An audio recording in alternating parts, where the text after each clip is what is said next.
There's so many times when we talk about due process and the rendition of these Venezuelans to El Salvador without due process. And, people in the comments are like, due process is only for citizens. Not quite, right? I mean, so there is also a basic education that needs to happen that hasn't been happening. And, in the media, you kind of have to fill in those gaps. Like, okay, yes, non citizens don't have all of the same rights as citizens, but they're not completely devoid of rights. And in fact, they may actually have rights of due process that we must respect. And if we don't respect it for them, it means it's much easier not to respect those rights for the rest of us. So that was my friend and colleague, Melissa Murray. She's a constitutional law expert, a former clerk for Supreme Court Justice Sonia Sotomayor. She is also my latest guest on the next episode of the Best People podcast. Just scan the QR code on your screen to subscribe to MSNBC Premium.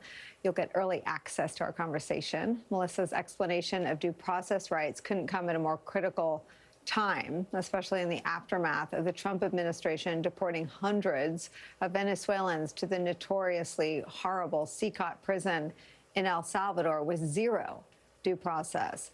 It was a crisis and a scandal that gripped the country because of the stories of the men that were sent there, men like Andre Hernandez, a Venezuelan hairdresser who was deported because his tattoos in honor of his mother and father were mistaken for some sort of affiliation with the Tren de Aragua gang.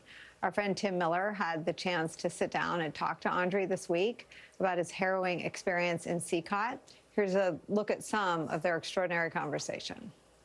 Had you heard about the El Salvador prison before? Like, what were you thinking when they were taking you in? No ando pendiente de cuántas cárceles existen en el mundo, no ando pendiente de cuál es la más buena o la más dura. Yo llego a conocer o a saber del CECOT fue ya estando dentro del CECOT.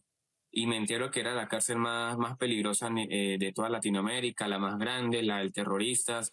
Y, o sea, la primera impresión mía fue, ¿qué hago acá? ¿Por qué estoy acá? What am I doing here? Why am I here? We're back with Tim Miller.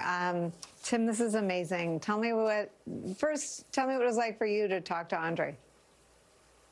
I mean, it was very emotional. I was so happy to be able to talk to him. And that he's willing to, just his demeanor, and you see it a little bit there, but various times he's laughing. He talks a lot about how grateful he is to God and to his family that he's out. And it was kind of that part is just astounding. It was very moving. It's just like, I mean, this person went through hell, and we our country, like, literally sent him to hell for no reason. And he was in there for 4 months, and he confirmed to me the story that he was sexually assaulted in the prison, in addition to other torture. And to come out and not just be enraged, right? Like, I don't know. I would think that I would come out, and if I wanted to go on somebody's podcast, it would be to yell and scream and to, rage against the people that did this to me. And it was the opposite. And he just had this kind of grace and forbearance and humor. And so that part was extremely moving. Talk about how he said he got through it. Yeah. He talked a lot about the fellow inmates, because it wasn't just him, and he was the face of this in a lot of ways because it was such an absurd situation, right? That this hairdresser was in a gang, right? And to Melissa Murray's point about education, one thing I wish I had just said more explicitly, he didn't even come illegally. It's not like he crossed, not that it would have been okay if he did, but he came through the process that he was told to come through during the Biden administration through using the CBP-1 app. So he hadn't even done anything wrong. And he gets sent to this prison. And so he becomes the face of this. But there were many others who were similarly in that situation. They were not in a gang. They didn't even come illegally. They came through the app, and they were sent there because of their tattoos. And so he was there with a lot of people in his boat. And he said he got through it, through faith in God, which he mentioned several times, but also this, use the word camaraderie is probably wrong, but, just the support of the other men that were in there with him. And to me, maybe the most moving part, the most emotional part for me is he said when they got out, they've been talking and texting, and he said a couple of the men now feel like they have this new life, and are going to get married to, the person that they had been dating or whatever before this all happened. And he said, I'm going to go get to do the hair and makeup for the weddings. And I'm very excited about that. So I know it's like heartbreaking and also a little beautiful. So it's horrible that we did this to them, but it was these men bonded and we did it to them. And I wrote this morning about it a little bit for the blog, Nicole, and you could probably speak to this. It reminded me a little bit of John McCain, honestly, talking about his time in the Hanoi Hilton. He always talked about the same thing about Bud Lee and the other people that he was in there with when we would work for him. And I guess that's how you get through it. This case, though, pains me a little more since it was us doing it, not some foreign, communist country. Not a country we're at war with, but us, and in our name. I want to read from what you write.